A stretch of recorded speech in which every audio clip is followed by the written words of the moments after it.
4 situations d'injustice vécues par les mères célibataires marocaines et leurs enfants. Voici Loubna. Elle a 10 ans. À l'école, c'est une bonne élève qui a de bons amis. Mais ce n'est pas une petite fille comme les autres. À la maison, Loubna vit seulement avec sa maman Aziza, sans son papa. Car Loubna est née hors mariage, comme plus de 30 000 enfants chaque année au Maroc.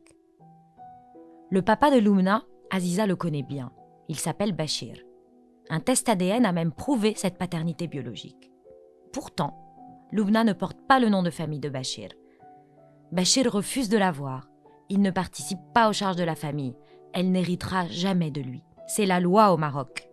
Une loi qui viole les droits légitimes de Loubna. Ces droits sont pourtant affirmés dans les articles 32 de la Constitution marocaine.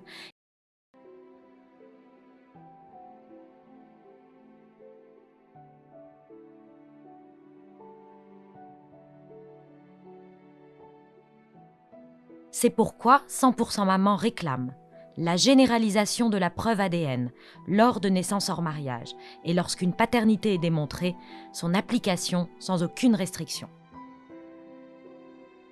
Aziza et Bachir avaient tous les deux 19 ans quand ils se sont rencontrés et aimés. Aziza était peu informée et peu préparée aux enjeux d'une relation affective. Elle n'en mesurait pas les conséquences. Avec Bachir, il parlait souvent de mariage. Mais il l'a abandonné le jour où Aziza lui a annoncé qu'elle était enceinte. Tous deux étaient en infraction avec l'article 490 du Code pénal marocain. De nombreux couples au Maroc en font de même, en sauvegardant les apparences. La grossesse d'Aziza ne permet pas cette discrétion et la désigne seule comme une délinquante. Contrairement à Bachir qui, lui, a eu la liberté de s'y soustraire. Aziza ne peut pas non plus interrompre légalement cette grossesse et se trouve contrainte d'assumer seule ses responsabilités. C'est la loi au Maroc, une loi qui ne respecte pas les droits individuels d'Aziza. Ces droits sont pourtant affirmés par l'article 19 de la Constitution et l'article 16 de la Convention sur l'élimination de toutes les formes de discrimination à l'égard des femmes, convention ratifiée par le Maroc.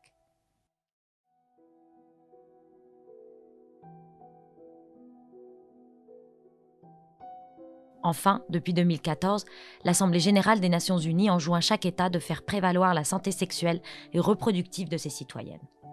C'est pourquoi 100% Maman demande l'abolition de l'article 490 du Code pénal et la reconnaissance pleine des libertés individuelles des femmes, y compris de celles de disposer de leur corps.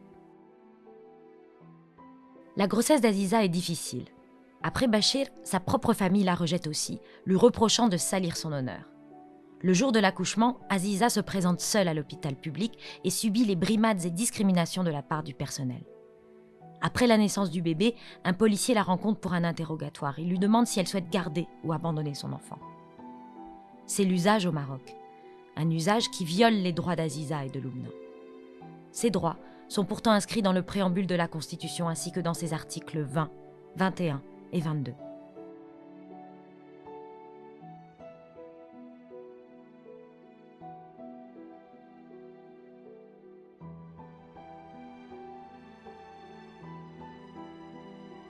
C'est pourquoi 100% Maman revendique l'application du principe de non-discrimination dans les administrations marocaines, l'élargissement des droits sociaux acquis aux mères célibataires et à leurs enfants.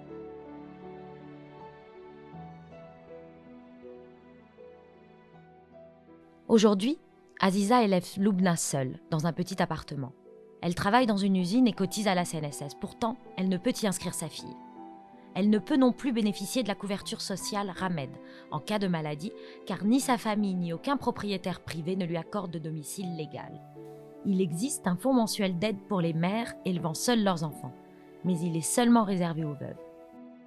Aziza fait donc face à l'ensemble de ses charges sans considération ni reconnaissance légale de son statut de mère, chef de famille monoparentale.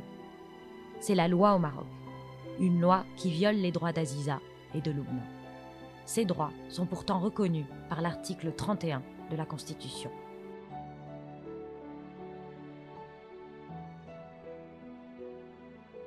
C'est pourquoi 100% Maman revendique la révision de la Constitution et du Code de la famille pour une reconnaissance officielle de la famille monoparentale, garantissant les droits des femmes et l'intérêt supérieur de l'enfant.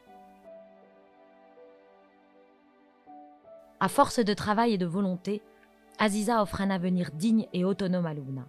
Mais quel impact aura réellement ce parcours de souffrance et de combat sur leur stabilité sociale et affective? N'y a-t-il pas d'autre solution plus juste et moins violente? Ne pouvons-nous pas, tous ensemble, réduire ces discriminations et considérer les mères célibataires, chefs de famille monoparentales et leurs enfants, citoyennes et citoyens à part entière? 100% Maman pense que le changement est possible. Nous refusons les discriminations et atteintes aux droits reconnus visant les mères célibataires et leurs enfants. Nous refusons les atteintes aux droits individuels des femmes, y compris en tant que mères célibataires. Nous refusons les atteintes à la pleine citoyenneté des mères célibataires comme chefs de famille monoparentales. Nous refusons le déni de l'intérêt supérieur de l'enfant et la discrimination à l'encontre des enfants des mères célibataires. L'association vous invite à rejoindre son plaidoyer et à contribuer à l'amélioration de la vie de ces femmes et leurs enfants.